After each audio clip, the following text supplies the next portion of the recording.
برای بینندگان عزیز و گرامی، این کلیپ منو به یاد یک آخوندی انداخت که یک صحبت‌های عجیب غریبی می‌کرد. کلیپشو با هم ببینیم.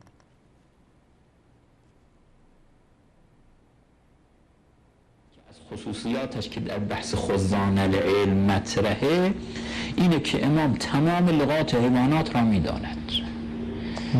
امام زبان تمام موجودات روی زمین را می‌داند، بایدم بداند، و الا اگر امام نیاز به مترجم داشته باشه اون مترجم از امام اعلم میشه و معنا نداره مأموم از امام اعلم میشه.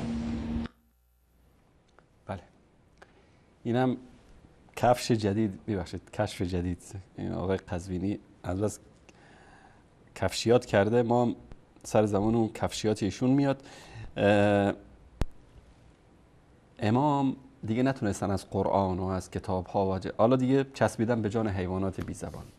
حالا شما گاو و گوساله و سگ و گربه و اینا رو بیار و از طریق اینها ثابت بکن که بله ائمه و خاصا امام زمان که فعلا حی و حاضر و ناظر هستن و در این چراگاه ها و در جنگل ها هم که سیر و سیاحت دارن زبان حیوانات رو هم میفهمن.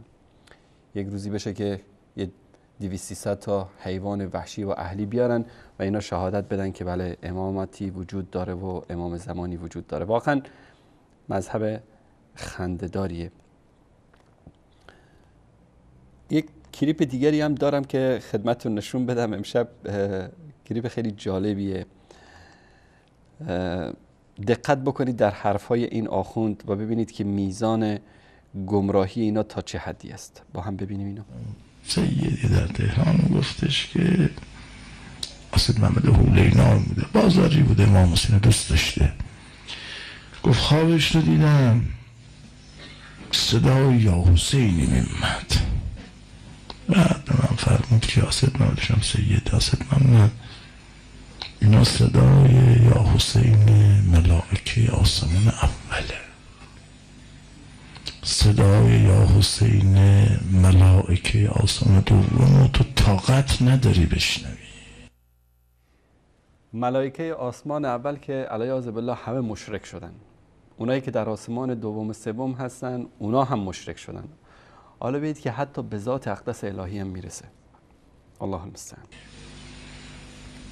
لذا آسمان دومی ها امام حسینی تر از آسمان اولی ها هستن، آسمان سومی ها امام حسینی تر از دومی ها هستن. هرچی مراتب خلقت وجود بهره از وجود پر رنگ تر میشه امام حسینی تر هستن، اهل بیتی تر هستن، برو تا خدا. لذا ما امام حسینی تر از خدا کسی نیست، امیر المؤمنی تر از خدا کسی تو عالم نیست، فاطمی تر از خدا کسی نیست، زینبی تر از خدا کسی نیست. الله المستعان. همینطوری برو بالا، از ملائکه آسمان گرفته تا خدا همه میگن یا حسین. ببینید وقتی که اون مثالهای توحیدی قرآن رو خدمتتون عرض کردم، اینها که گمراه شدن دیگه الله سبحانه و تعالی اینها رو غرق میکنه در این منجلاب. هرچی بیشتر دست و پا بزنن، مثل باطلاقی که هرچی بیشتر طرف دست و پا بزنه که خودش خارج کنه فرو میره، اینها همینطوری در شرک و گمراهی فرو رفتن و روز به روز داره این مدل جدیدش. یعنی این کفرگویی رو باور کنید که من تصورش هم نمی کردم یک روزی دوستان ما بتونن از شبکه‌های اینها ضبط بکنن. کلمات دیگری رو بشنوید.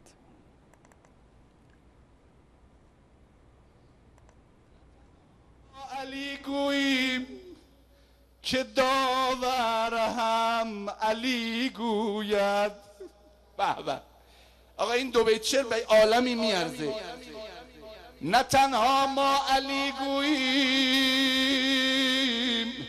که داور هم علی گوید، به هر جایی که درماند پیامبر هست. علی گوید، این علی گویدش رو همه تون بگید امشب. به این عالم علی گفتم، به محشر هم علی گوید سادات منو ببخشید، به هر رنج و بلا زهرای اطهر علی گوید،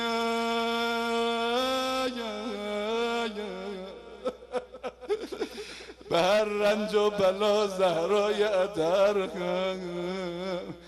علی گوید. اما نگاه کردید دست علیش بسته است، علی رو صدا نزد. آخه فاطمه در عمرش علی رو خجالت زده نکرده، صدا زد یا ابتا یا رسول الله. وقتی دید پیغمبر جوابشون نداد فرمود یا فزت و قد خزینی، فزه به دادم بره از محسنم و کشده. یه دفعه دیدن بین در و دیوارون مادر مظلومه گرفتارا مشکل دارا، هی صدا میزنه یا مهدی.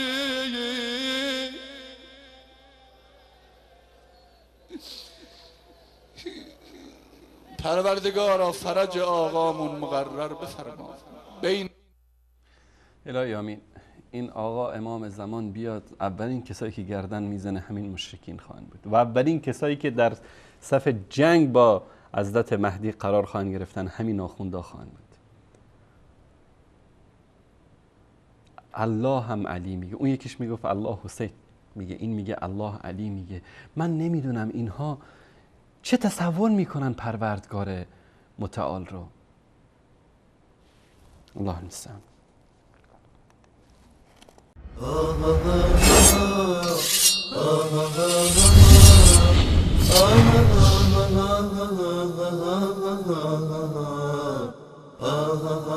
ah